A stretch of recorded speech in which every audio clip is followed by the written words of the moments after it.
Sila support lang, ikaw tumatawa, kaibigan ka ba? Wait. Ito na yung peak 11, oh. Sabi mo, yung hike, madali lang. Pero parang, hindi naman. Naman na po nila na hindi sulit ang bayad sa 1.5. Kita niyo yung bangin? Hindi ko kita eh. Parang niloloko lang kami ni Kuya. Try ko yaya. Parang yan yung tatanggalin pagtapos ng eleksyon na. Dahan-dahan lang kung di kaya. Tinang peak sa peak 10, papuntang 11. Hindi pa nagki-clear yung skies eh, kasi ma-fog pa. Pero mamaya, hopefully magkaroon ng clearing.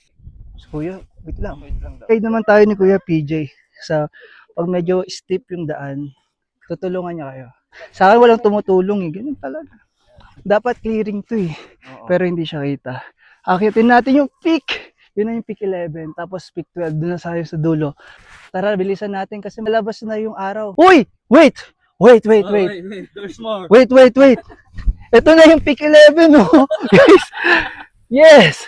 Oh, konti na lang. Kala nyo kung ano na. No? Tingnan nyo, oh, dalawa na sila. Oh, may budget na, oh. So, sumasakit ang rayu-rayuan.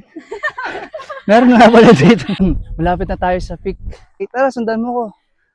Game? Wow! Yeah! So, wakas. Guys, nandito na tayo sa Mount Batulao Peak. And I can say that it's super breathtaking. Nag-aantay na lang tayo ng clearing. Pero, hindi ko ma-describe yung nararamdaman ko. Parang yung lahat ng pagod is sulit talaga. Kaya, everyone, kayo dyan sa baba, pwede kayong umakyat dito kasi iba yung pakiramdam. And, yun lang guys. Ingat kayo lagi. Salamat. Bye-bye. Napakaganda. Ang dami mo makikita. Clouds. Hindi, nakakita nyo ba yun? Joke lang. Pero kung bumili kayo sa Shopee ng mundok na ako, may pila pa rin. Ayoko! Buhay ko magiging kapalit! Maganda yun, no? Clearing. Ala. Stay. Dito ko yung patulog. Sige. Bye-bye! Ito yung view ko. Everyone.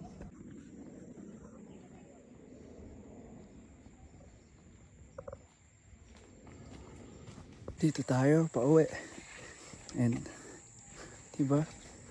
Ang ganda ng dadaanan natin. Super ganda. At nawawala na yung ating mga kasama. Balik tayo. Yun ba? Parang di ka napapagod kung ganito yung clearing. Okay. Wow. Yeah. Dito pala, mas maganda. Minsan sa buhay natin dumarating yung pagsubok na kala natin kaya natin, pero may mga times na pwede namang sumuko, pero sa buhay hindi tayo susuko, pero sa ibang problema pwede. Ang mahalaga ay patuloy tayong nagsusumikap. In life there will be chances that will come to you.